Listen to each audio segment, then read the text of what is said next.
Hi. Hi, Hannah. Hi, how you doing? Good. I'm doing really well.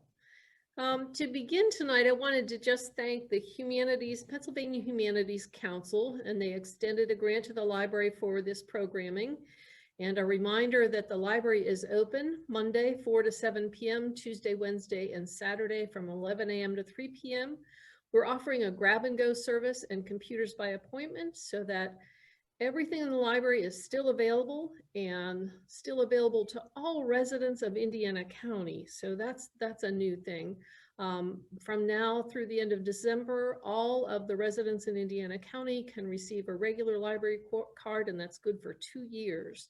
So don't wait till the end of the year. Everybody can get a library card, and you just have to come in and pick one up or order one online. So today we are talking with Hannah Harley of Spruce Arts, and that's a local organization in support of developing artists. Isn't that right?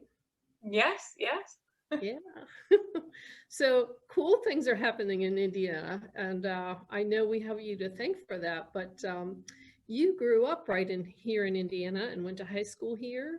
And so take us on the journey from where you left off in high school to how you got involved with Spruce Arts. All right. Well, and thank you so much to the library for having me and for letting me talk a little bit about this exciting project. There were a lot of people involved who did a lot of work to make it happen. Yeah, I was born and raised in Indiana. I went to IHS. I didn't do all of the art classes because I was very involved in the music department as well.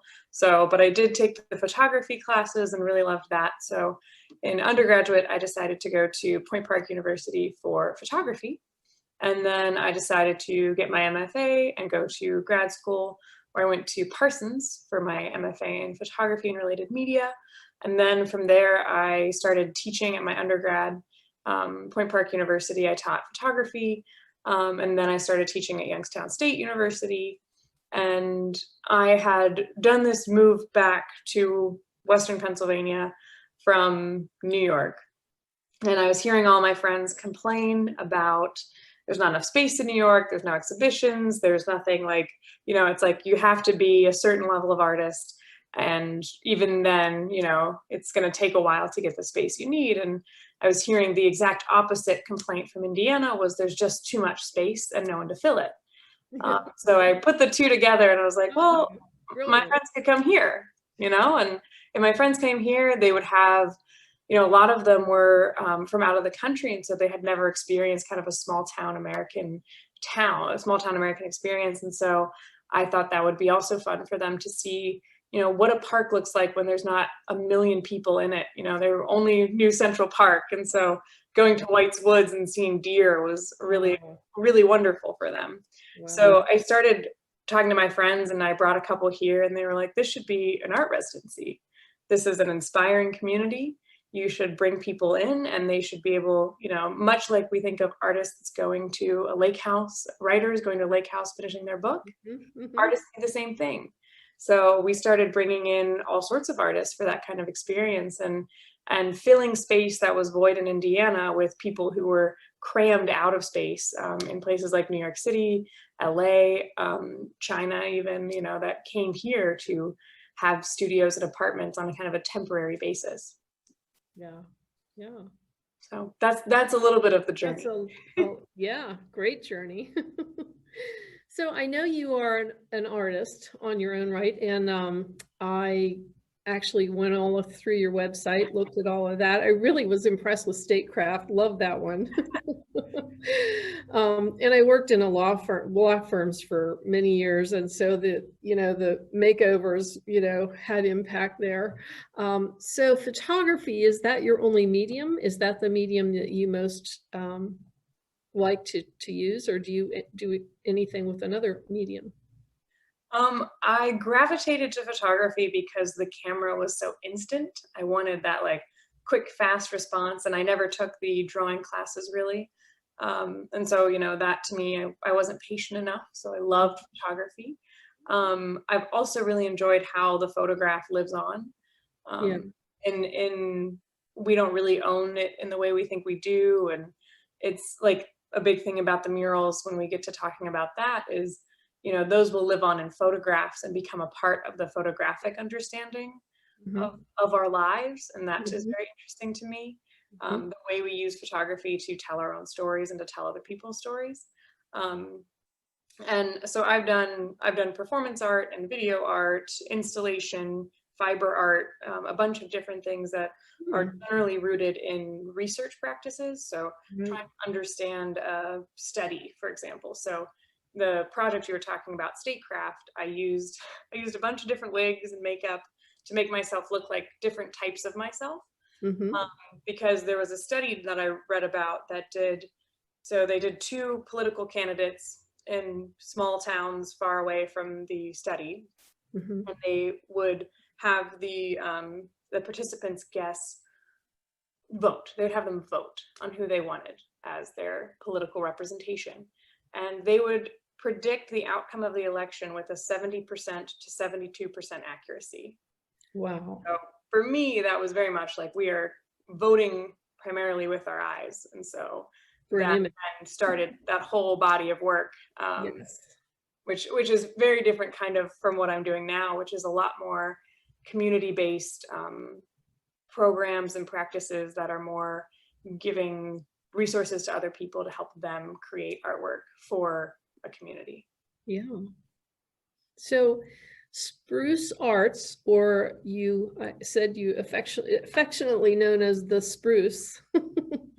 Tell us a little background on how that all got put together, how it was funded, how did you connect with that through Spruce Arts with Indiana Borough and Downtown Indiana, and how that all, the background of the project. Tell us about that part. And who is Dripped on the Road?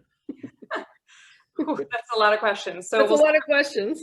we'll start with the one spruce. Okay, the background. The background. So we're the Spruce, Indiana's Christmas tree capital of the world. So it's where that name comes from.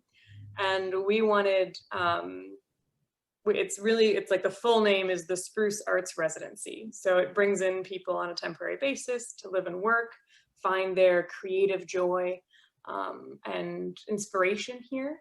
Mhm.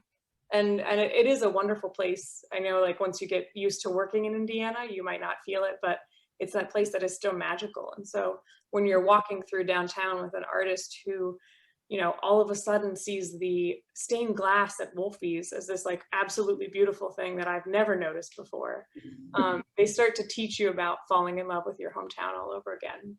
Mm. So that was a big part of it, was like just the joy of walking through the downtown was really wonderful while we gave them the tour. We publish on New York Foundation for the Arts, which is where we get most of our artists, but we do get we've gotten some from LA, Taiwan, Finland that have heard about it and have come, or we're going to come, and then COVID and they can't leave Finland. Right. So Travel. that's been wonderful. Mm. And in our first 6 months, we had over 25 artists. Oh, I had no idea there were that many were here. That's wonderful. Yeah, we try to get the word out, but they're also trying to be very prolific. So they're in their studio 13 hours a day, and then they go and sleep. They maybe grab a drink or some pasta down the street, and then they just go to bed. So we've had exhibitions. We had, I think, like 20 exhibitions in the first 6 months of the organization. And yeah, it's been a lot quieter because they've been using the studios, they've been painting inside, they've been writing, Mm. things that aren't really as perhaps loud as like a 2 or 3 story mural. So it's been kind of a quieter program in which they often find community within themselves, but also with like the artist's hand, with the artists that have studios along Philadelphia Street. It's been really wonderful to see them get involved that way.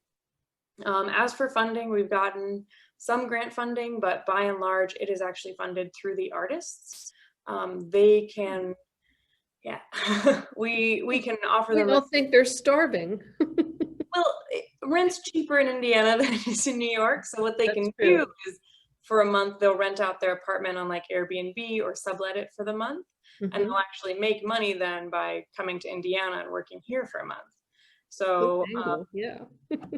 yeah. So, and that can be, a significant amount of money based on what you can rent at a certain price. And of course, COVID has totally changed some of those interactions and exchanges, but one day it'll get back to what it was doing, and it's been very lovely in that way. So with the exhibition, we offer, well, when they come, we give them an apartment, a studio space in the theater building, as well as an exhibition in the Clark Gallery, which is on the 3rd floor of the theater building.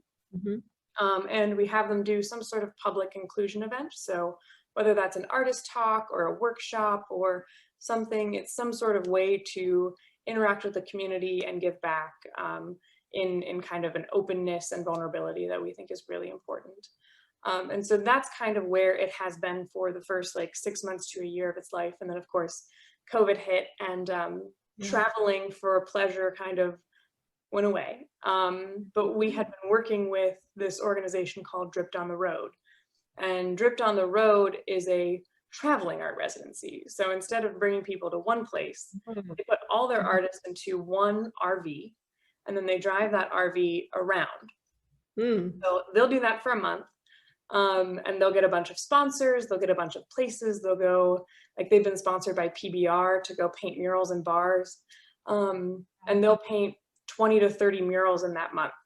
And what they'll do is they'll basically town hop. So they'll go to Pittsburgh, and then they'll go to Columbus, and then Cleveland, and then somehow they end up in Miami a month later. So they have this whole thing that they've been doing for years. They painted over 100 murals. It's wild. It's wild. They painted over 100 murals in 6 years. Oh, so that's incredible. It's incredible. And then when they were looking at moving forward, one of the directors was a little tired of traveling so much, really wanted to kind of settle into a community and really get to know the community and interact with them. And also traveling around in that RV is somewhat detrimental to the environment. And so he wanted something that was a way that they could have creative sustainability. So a way to offset all the carbon, minimize the pollution, minimize all waste from the project, so that it's not something that is detrimental in the end of things. So Spruce Arts was marketing, advertising on New York Foundation for the Arts. And so he ended up messaging me on Instagram. This is Ramiro Devaro Comas. And he messaged me on Instagram and was like, hey, are you interested in partnering? And absolutely. The artists they have been incredible. We had been doing this by bringing artists in, and I thought it was kind of the perfect pairing to bring them in together and have them. At the time, we didn't know which artists would be coming, what they'd be painting, anything like that. It was kind of all up in the air. So that's how that collaboration started. And Dripped on the Road does a lot of really exciting things. Like they do a documentary web series every time they go on one of these trips, which we'll be seeing when that comes out. But this was their first time really spending time in a place for longer than really a couple days. Most of the muralists said when they paint, they are commissioned, they come in, they paint, they leave. And that's true of Brooklyn, Manhattan, LA, San Francisco, San Diego, wherever they go, Austin, Miami. And sometimes they come back the next year and they've painted over it with a new mural. I know. So here they really wanted to invest in a place to see what it would actually, to be a part of the community and like see what it could accomplish, as opposed to murals normally just go into cities. What would it look like in a small town? And so with the existing infrastructure that the Spruce had of bringing artists here, we already had the apartment studios space that they could use. And so it was a pretty easy kind of pairing in that way. Nice. So did you approach someone in Indiana, or did someone in Indiana approach you to put that together? Did you go to Indiana Borough and said, can we paint? How did that come about? Well, the Indiana Borough, in case you're wondering if you can paint any murals, as long as there's not a logo, they don't need a permit. So I looked into that. They don't have a mural specific permit, but they do have a permit if you're doing a commercial advertisement. So Okay. Yes, yes, it was a very quick conversation, but I was very fortunate that I was able to convince my father to let me use his walls, because he had to have full trust, because at that time, again, we didn't know who was coming of the artists. We had Mhm, no idea what kind of art they would paint. You know, they mhm. might have just painted like 6 ducks and then left. You know, maybe the ducks would be smoking, who knows? Yeah. So we had to really trust that there were going to be good artists coming, that they were going to be painting things that were relevant, that they were going to be doing research, that they were going to be talented and good people. Mhm. And so with that, but Ramiro basically dripped on the road, did kind of a walking tour of downtown with Google Maps. Yeah. And they were like, hey, do you know who has that wall? Like, what about that wall? Do you think that wall would be hard? Like, that wall's a bank. It's probably not going to happen. That wall's from the 1800s. I don't think we should paint it. Yeah. Some And of they the were walls also, look like they might not have been in real good shape either, yeah, it looked like maybe they did some scraping or prepping before painting. yes, they do, and they're very conscious of like what's a good wall for murals and what's just a good wall in general, and Yeah. what's a wall that's hard. So that's one of the reasons that Gompers Avenue is so many, is because Mhm. the backs of buildings, people generally, are like cinder block, Yeah. whatever, Right. just to make sure it stays upright. Garage door, uh, Hmm. things that aren't really, that's not beautiful brick that's been there for 150 years kind of thing. So Yeah. that Yeah. was something they were very conscious of, was not disrupting anything that's kind of really historic and beautiful as well when they Mhm. were picking the walls. So the artists themselves come up with the ideas, the inspiration for the murals. Yeah, we didn't know what they were painting until probably about 5 days before, maybe a Wow. week. And even then I was on the call with Ramiro. I was like, all right, like I've got, the coffee pot, I've got your bed linens, everything sorted. He was like, oh, do you want to know what they're painting? I was like, yeah, yeah, that'd be great. Um, so he ended up sending some sketches to me. And then, of course, that was when they planned to do 9 murals. And then as you may know, there's more than 9. There's, I Yeah, think, 14, it give or take. grew. Well, they ended up planning for rainy days, relaxing. They would be up at 7:30 in the morning painting, and then they'd stop at 7:30 at night. And that meant that they had extra time to do some murals. So they just kind of kept painting. Wow. And so we ended up with a few more than expected. Uh, Yeah, they really did a good job. I did actually the Sunday that they were finishing up, walked around all through the downtown area and saw them all. And someone actually had a map, which mhm. I thought was very helpful, and got to talk to some of the artists as they were finishing up. And that was just, a, an up close and personal look at everything. So I really appreciated that. Yeah. Somebody made a map. That's great. Yeah, we've got a map. So I Yeah. don't know if we can share that map on the I don't screen. know. Can we share that map on the screen? We have a copy of it somewhere. We do, we do. But the map was something that I like planned to do a map, but by the time I finished the map, they had painted 5 more murals. I like showed up one day after work and they had just like continued painting another mural that I had no idea, they were gonna paint. Yeah. So it ended up that like morning of our walking tour on Saturday, I was still on this trying to add in the new murals that they had added the day before, uh, Yeah. which was really great. There's a nice little cluster on 6th Street, where they're all came together. Yeah, yeah, there were a lot of cinder block walls there that needed a little something. A Um, little sprucing up, should we a little say? sprucing up, yes, yes. That's great. Oh, so I know that not everything goes according to plan. Were there any stories about things that happened, or things that the artists learned along the way, or how they interacted with Indiana, how they handled challenges? Um, I don't know too much. I know we had the first day an artist cut his hand and we weren't sure he was going to be able to paint. Ooh, It was fine. Um, the one muralist who was on the lift truck, she said it was very temperamental at times. It had like a clutch and all of that to move it around. oh But yeah. then she became very well acquainted and they became best friends. But I think what perhaps the best community interaction was just the kind of constant giving of the community. So someone contacted me like the first day they were there and said, what can we do to help? And at that point, the GoFundMe had already happened, like things were already underway. And I was like, well, you know, they need food and they need beer and they need water and they need coffee. Can you deliver something? And what that turned out to be was a Facebook post that got shared over 200 times, that people just would show up with cookies and cake and Nice. pizza and wings and just kind of nonstop. I know like the artist hand delivered coffee every morning to them in this big carafe that they Wonderful. would drink every morning, and it was like such a big part of getting ready. I know people bought them brought them like bouquets of gifts. Some people brought them poems and artwork that they made. Al Patty's shut down the restaurant for an hour to give them a steak dinner. You know, Noblestein got beer. They got handed a growler of Levity beer at 9 in the morning, and they were like, "Don't drink this yet."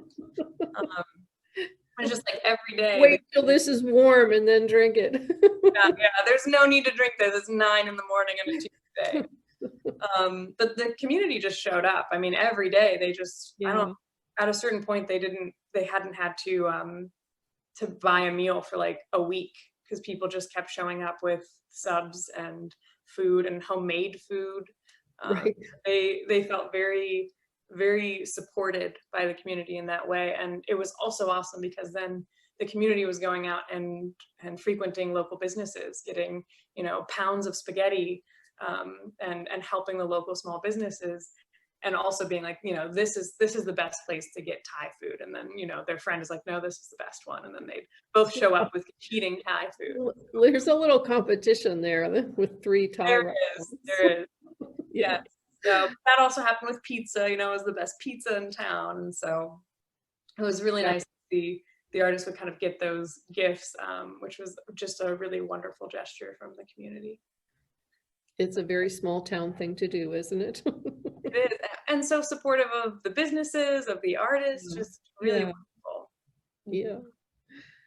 So there are lots of different artists. I don't know if you, probably you have information on your website about the individuals, or what they're doing, or do you have any information about that, about the artists themselves?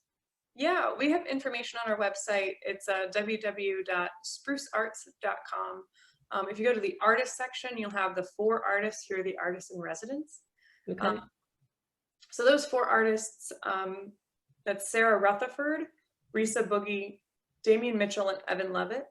And some of them are pretty famous too in the street art world. I don't know if you've been following on Instagram, but there's been a few times I like look at the Indiana PA recents. And there's like someone who drove up from Philly or Pittsburgh to look at the murals because they know these artists, which is really cool to see already happening. Yeah. There's also murals that have been painted by the directors of Drip Down the Road, which is Ramiro Devaro Comas, Denton Burrows, and Jonathan Neville. So there were only 4 artists in residence, but the 3 directors, if you give them a paint and a wall for any sort of time, they'll paint. They'll go to town. Yeah, they'll go to town. Yep. That's great. Yeah, I think I met Evan on Sunday. He might have been the one that gave me the map. So I met him in several places along the way as we were doing the tour. So that was kind of cool. Yeah, he just kind of kept painting. Like one day I came back and he's like, I painted another one. I hope that's okay. Like, sure, Evan. Like, yeah. Keep going. Please, we'll find you a wall. So, and a lot of them too have nonprofits that they work for. So like Jonathan Neville, he is a nonprofit where it's like encouraging art and street art together in one room. Like Evan, he has VERT, which is Visual Urban Renewal and Transformation, which does work in Philadelphia to help areas really get kind of a mentorship program with kids and with the communities, and helping them kind of bring in street art to communities to help them show that they're alive and flourishing and doing a great work with like all of what they do. Sarah Rutherford with Her Voice Carries you know, they all have their kind of projects that they're using to put their art in a way that's beneficial for communities. Wow, very nice. It is nice. Yeah. How has COVID affected, you had mentioned that, they were in the RV because of COVID. How has that affected the program at all, or has it affected things? Well, for them, they decided not to do an RV trip this year because of COVID. So Mhm. traveling from city to city is really going to up their chances. You know, if they're making big long trips, that's more added risk. What they found here was that, you know, I mean, a few of these people live in Brooklyn. Socially distancing here is going to be much safer. You know, going out for groceries here is going to be Right. a much easier experience. And they all quarantined before they came. They did tests before they came so they could confirm they were all negative. And then they Mhm. just kind of were in a pod together. So Yeah. anytime, like for example, I hung out with them, I would wear my mask the whole time and they would wear their Yeah. masks. But that core group, they were able to, you know, go do yoga together and play cards and hang out mask Yeah. free. But with the Spruce, we've kind of halted our operations for now, just because so many of our artists are coming from far away. And then when they get here, the real community building is also that they live together. Mhm. And that's just not as safe. We can't guarantee that artists do the quarantine before they come and all of that, that then they're doing safe practices when they're here. And we don't want that to be a risk, but since this group was kind of managed the whole time they were here, we knew that they would be safe, and that bringing in people wouldn't be kind of, you know, dangerous to the community. Yeah. Yeah, it's a challenge. Yeah, It's it been is. a challenge for all of us, and I know that even the program itself, was kind of uh, what you could do during COVID as opposed to what you would prefer doing. So, Yeah, we had a lot more things on the community outreach yeah. that they were going to do, and we were able to do the workshops at the community garden. That was Mhm. a spray painting workshop and a like how to make a lamp, a recycled lamp out of materials at that workshop. And that was also to like encourage kids to use spray paint as an artistic medium. You know, it's not Right. something you learn in elementary school, but it is something that you can use to make art, beautiful art, and then hopefully starts the next generation of, you know, Indiana, PA muralists, you know, now starting at 8 years old, you know, practicing this. They kept saying to the kids that while they were there, and there were adults there as well, you can buy a big sheet of plywood for $7 and then get some paint and just start spraying it. You know, go in your backyard and spray, get non-toxic paint. And it's a wonderful tool to play with, to make art and use as an expression. Maybe chalk spray paint is a little safer. I'm sure you got them to understand they have to ask permission first before they go spraying Yes, about. they did. They did. But if you buy your own plywood, you can paint your own Mhm. plywood. But they actually use non-toxic spray paint that they bought at the co-op store. So there's a lot of things like that is it was non-toxic, but it would stain your clothes. So the kids had to know that.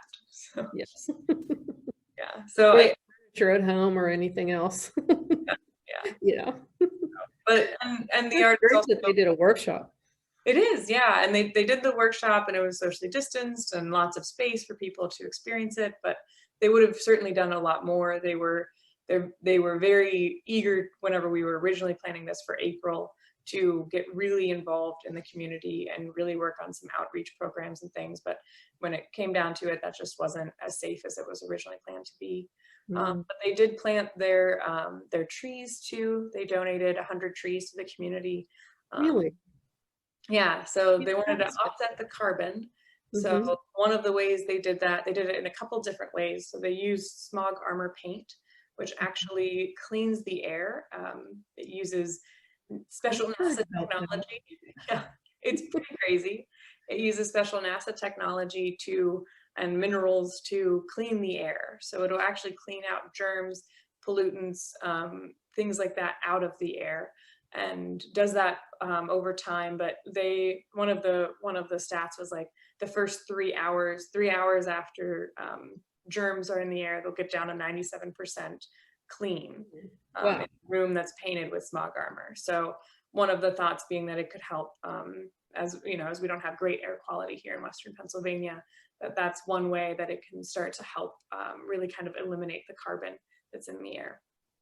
Incredibly sensitive. I had only just found out about that and then found out that they were using it. I thought that was incredible. Yeah, yeah. They tried to explain it to me, and I was like, who's your sponsor? How does this, what? But it was very cool that they were using that, and that they were able to use that on so many of the murals.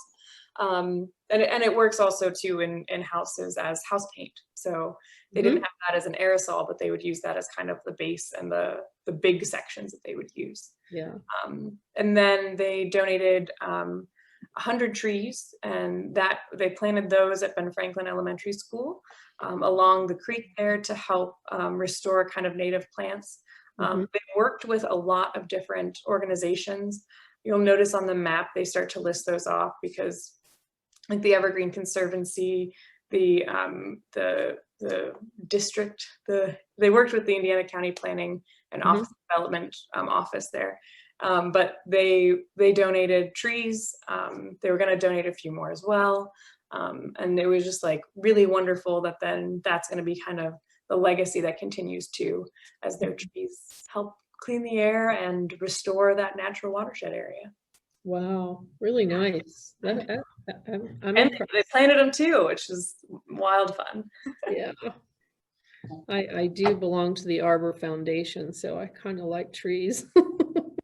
Yeah. But I appreciate that they have done that and really cared for the environment that they're having an impact on. That's great. And it's hard for me to picture a paint that pulls dirt out of the air that doesn't then, you know, make you want to clean the walls. Right.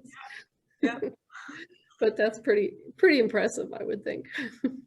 So yeah, very impressive. So Spruce Art, you've been working with them for a while now, and how do you think they'll evolve? There's some changes going on there.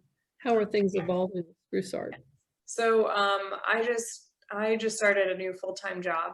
And so with that, we've been talking, me and the assistant director, and the assistant director is Ariana Sarwari, and she's based out of New York, but she's spent a lot of time in Indiana over the last few years, one of my best friends. And we talked about it, and since we're going to have to be doing a lot more online programming this next year, she's going to be taking over the role as director to work on online programming. What we want to offer our past artists and residents, people who've come here, and other folks as well, people who have studios here, people who work here, people who are connected to the Indiana art community, to give them a kind of online art residency. The real benefit of art residencies, while coming to Indiana, being able to have Bob's Pizza for the first time and go to spaghetti vendors and eat with your hand, all of that is very important to your artistic practice.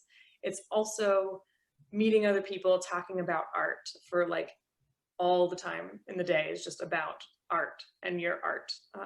Whereas when you're at home, you can often get distracted based on like just all sorts of things that happen with your daily life. So we want to give people a kind of art residency, mini MFA, where they can get together, do critiques, they can do workshops, they can do readings together, and really work as a community in an online setting to invest in each other's art and artistic practice. So that's what Ariana's kind of going to be working on over this next year. And I'm going to still be focused on the ongoing programs in Indiana of if we can do in person, if we can't, what does it look like? How do we still support the Indiana community while being safe and potentially even all online? So that's going to be kind of how we navigate the next year. Well, that sounds more like the artist will have more of a kind of an immersive experience with art rather than being in front of the television or all the other things that, Facebook things that suck down our time. Yeah, that's another one where we're like, we need somebody to hold everybody accountable and to go check in and be like, hey, you made work this week, right? So that's important, and also being kind of moving in a direction that's somewhat useful as opposed to pinging around just Facebook, Instagram, Twitter, Pinterest, TikTok, whatever you're doing. Focus on one thing for a little bit was definitely beneficial. Yeah, that's wonderful. So I'm wondering, I don't know if we have time for some questions. And I don't know if anybody have put any questions into the Q&A. I forgot to mention at the beginning to not put questions into the chat, but into the Q&A, which is at the bottom of your screen, if anyone's watching for that. There's a little Q&A on your screen where you can put in questions, and then our moderator can direct those questions to Hannah. And if anyone has any, I don't know if we do. We've got a couple of chats, it looks like. Yeah, we do have one. Oh, just a comment that it was incredible to drive through town and see the artist painting and all the little treasures that popped up around town. Thank you so much for bringing these murals to Indiana. There is a huge drawing for Instagrammables. Is that a word? Yes. So I feel like this is going to keep giving to the community as people come to visit them, as they see them online. So that is a comment from Terry and CISO that came to us through the chat. While they were painting, people were taking pictures of them with them. So kids were graduating, like they were getting in their robes for graduation from IUP and taking pictures with the murals. I've seen 2 or 3 engagement sessions happen there now. Along with murals in the background, senior portraits with the murals in the background. So it's like really interesting to think about how the murals and photography, which is, come together and then help us consider the identity of Indiana and see ourselves through these murals continuously. And I mean, a big thing they did was really research Indiana and make murals about Indiana. Like the hawk is a native bird of Indiana. The Edward Abbey, it says it's a wonderful life. There are 3 dogs that are owned and live in that building. The Christmas trees, the coal miner, Jimmy Stewart. I saw the coal miner. Oh, Jimmy Stewart, they did a beautiful job. That was the first one that I saw, and I thought, okay, I've got to go see the rest. Absolutely gorgeous. Yeah, very stunning. Yeah, he did that in 6 hours. Oh my goodness. Yeah. Well, I was just smelling the smells, and I had to go figure out where that was coming from. And I walked up and saw the beautiful, beautiful job they did on that mural. It's absolutely gorgeous, all in black and white, and his eyes are just a blazing blue. They're beautiful. Yeah, that was Damian Mitchell, who's a very talented artist, and he was only supposed to do 2. And when he arrived, we only knew that he was doing the Jimmy Stewart one for sure. Other one, we had no idea what he was going to paint. And even the day of, he was like, hey, I think, I'm gonna, like, next day he was like, yeah, I think it's gonna be Edward Abbey. It's like, okay, cool. And then he kind of kept painting, and like at one point he was like, are there any more walls I could paint? And so like he ended up painting 4 or 5 murals. He collaborated on 2 of them with 2 of the other artists, which is also not something that you normally do. Because there were very few, like the Jimmy Stewart Museum knew exactly what they wanted. The bike shop knew what they wanted. They worked with the artists to make that happen. Oh, that's great. Great. And we got beautiful murals out of it, but also got to be like, hey, here's a wall, paint what you want. And they do want their murals to be adored by the community. So they'll paint specifically for the community, but they also get to paint kind of what they want too. So that's why we got the Damien painted the bear that is on fire. He's Australian, and he was really thinking about the fires and how that was affecting him. And so that was a mural that we kind of had no idea was going to happen, and then it materialized. And then another artist tried a totally different style than they normally do, and had a lot of fun with it, and decided to play around and add some more to it. It was really fun in that way. Yeah. Well, I noticed the coal miner. That was, I think, the second one that I found just wandering around. And I thought, oh, they really noticed something about Indiana County, because that is, kind of a big part of our history here. So that was really cool. Yeah, and he did a lot of research for that. That was Evan Levitt, and that's a portrait of his father. And his father wasn't a coal miner, but he has a lot of uncles and cousins and family members who are coal miners. And he's based out of Philadelphia. So he thought a lot about that and made it very specific to that as well. So Did a great job. very Yeah. so Oh, yeah, we are accepting any questions in the Q&A section. yes. Can you see the Q&A section Yeah. at the bottom of your Yeah. screen there? I can, No but I don't see question. any.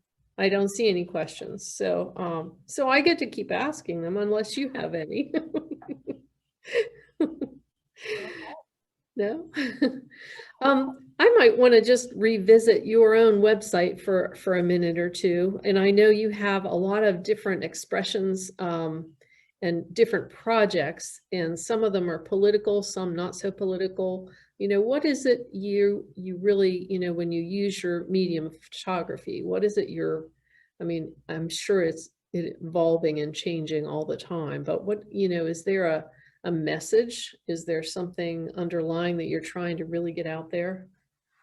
I'm using photography primarily as a research tool. So I have a Mhm. lot of like books that I use, like journals that I will include the photographs in, because I find that photography can be a really great tool to understand how we see the world. You know, you're going to photograph things you love, things that were special. So you can look at how people create that kind of archive within their lives to understand their, you know, the way you photograph your beloved cat is different than how you will photograph the squirrel that tortures you. Mhm. That to me is very interesting, and you can research those kind of methods, and then how photography is used as a tool I find very interesting. So that's something that I use regularly in my artistic practice. Is photography can really be the research method to get you to through a question, and not really always to the correct answer of like, you know, this is the politics that is true, but more so that like this is the path to choosing the headshot of the politician that they've used at this cover of this magazine, and this is the way that they chose that. And that to me is an interesting path and understanding of photography. Yeah, you capture the moment and Mhm. the expression and yeah. No, I really enjoyed exploring your website. So thanks for putting it all out there. That I really enjoyed Yeah, exploring. um, yeah. Yeah. So yeah, and this mural project really has been, you know, there's so many people involved. Please go to the map to look at that. If we could get the map back up to show some of those helpers, that would be great. And I know there are a lot of photographs on your website about the project and the artists and what they've been doing. Yeah, so if you see here, you can see that you can follow them on Instagram, which is great because then quite Oh, a that's few of good. them said they want to come back.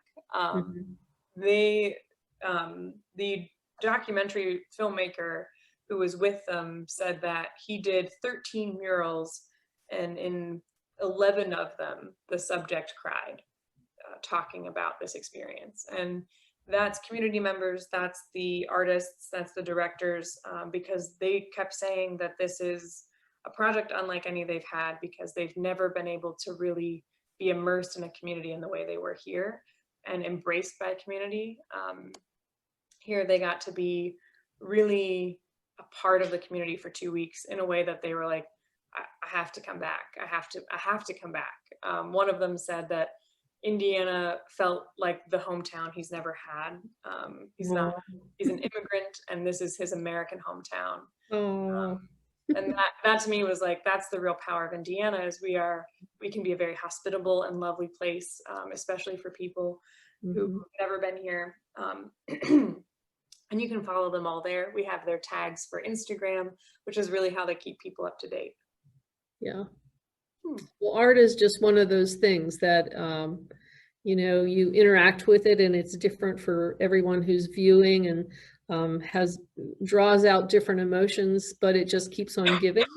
And I think that's one of the advantages for a mural, is that it will endure and continue to inspire. So I think that's awesome. Yeah. And I thank you for sharing about the whole program. I just thought, you know, it was something that we wanted to hear more about. And the point of this series, Points of Culture, is to talk about local culture and also our interactions with culture. What I noticed during COVID is the things that we normally do that are cultural as a community kind of went underground. We're not doing performances. We're not having things that are gatherings and that kind of thing. So I thought maybe this would be a way to draw those out. And, you know, this project was just getting underway. So I'm glad that we were able to put this together and have you as a guest. That's really awesome. Our next guest is going to be Mark Altrogi. He's a local artist and he does a lot of work in acrylics. And he's going to be sharing with us actually from Florida, even though he's local, he's going to be in Florida joining us that way. Yeah, it's questions, by the way. We have a couple questions here. Oh, do we have some questions now? There's one. Okay. We have one in the chat, so okay. And one in the Q&A.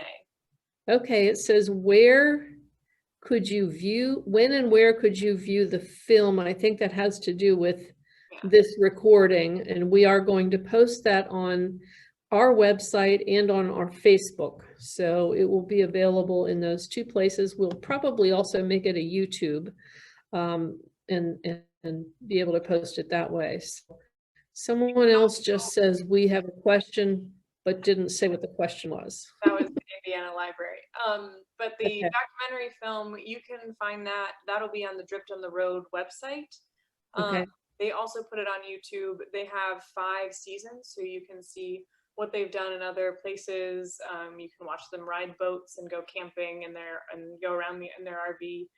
But if you're looking for the Indiana PA one, I have no idea when, but I know they're somewhat timely. So within the next few months, but that'll be happening hopefully soon. I think they're already starting on it now. Okay. Katie H, you asked, yes, you started the Spruce only a year or 2 ago. So what is your goal for it? Dream destination, ? How did COVID change the muralist ideas or their experience? As for Spruce, our goal pre-COVID was really to make Indiana a creative destination. So, you know, you'll be hearing from Mark Altrogi soon, but there's artists like him here who are very incredibly talented, who've done so much work, but we want them to be able to experience kind of this influence of kind of nonstop change as well. So bringing in creatives who think about the color green in a totally different way helps everybody. And so it also allows for them to do collaborations, which I know has happened while they're here. Collaborations, performances, they've done all sorts of different kind of projects with local artists, and also like some, you know, there's been community building through both the local Indiana artists and these visiting artists that I think is very powerful, and creating Indiana as a destination for creativity. If you are looking for that inspiration, you come to Indiana and you walk among the murals, but you also walk among the parks. You also go to the local businesses and support businesses that are, you know, really, really good at making it kind of have this wonderful feeling while you're in it. You know, like you go to the artist's hand and you want to paint a painting, even if you're bad at it. That's really important, I think, and a big part of Indiana. As for COVID changing the muralist ideas or their experience, they definitely wanted to do more community buildings. They wanted to do more projects for the community, like interacting. So a big thing was like teaching kids how to paint, but with spray paint, but they also wanted to do a lot more. And with COVID, it wasn't safe to do as much community building together that they wanted to do. So there was a lot more of just like paint the murals and like hang out with the community kind of. So I think that was something that was a little different. Then we have another question. Okay. No, go ahead. That's great. Plans for next year. There's a question about your plans for next year. The artist, more, I'm hoping. Right now, it seems that there's a goal for next year. This year, the artists were totally self-funded. They did a GoFundMe that raised over $8,500 that then supported them being able to pay for the artists to travel here, their fees, all of the paint, and they got sponsorships from Cobra Paint and Smog Armor that really helped them be able to support creative sustainability and painting these murals with professional artists. And there's a few kind of ideas in the works, but one of the thoughts is creating this as a destination for public art. Indiana is a place to visit if you want to see incredible murals.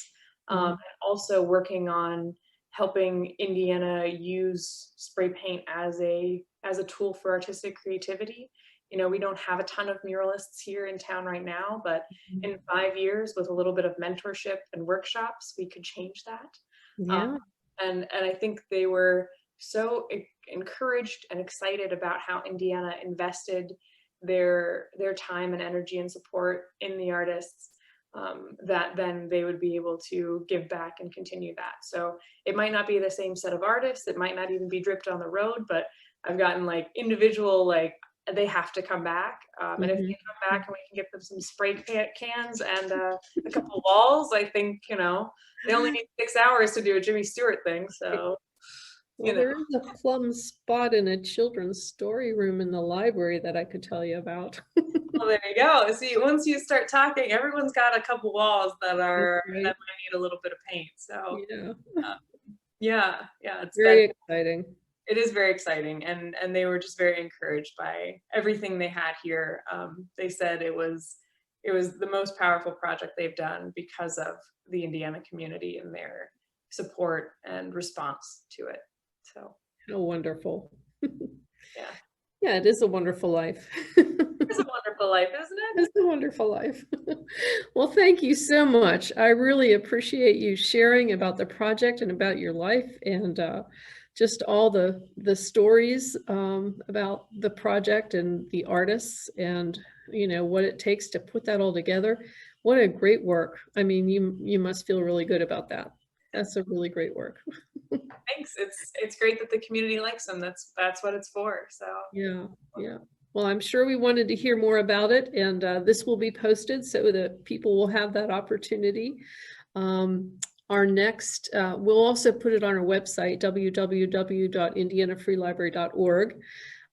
So I just thank you for enjoying the evening with us. And our next Points of Culture is November 10th at 7 p.m. We're trying to target the 2nd and 4th Tuesdays of the month for people who are tracking with us.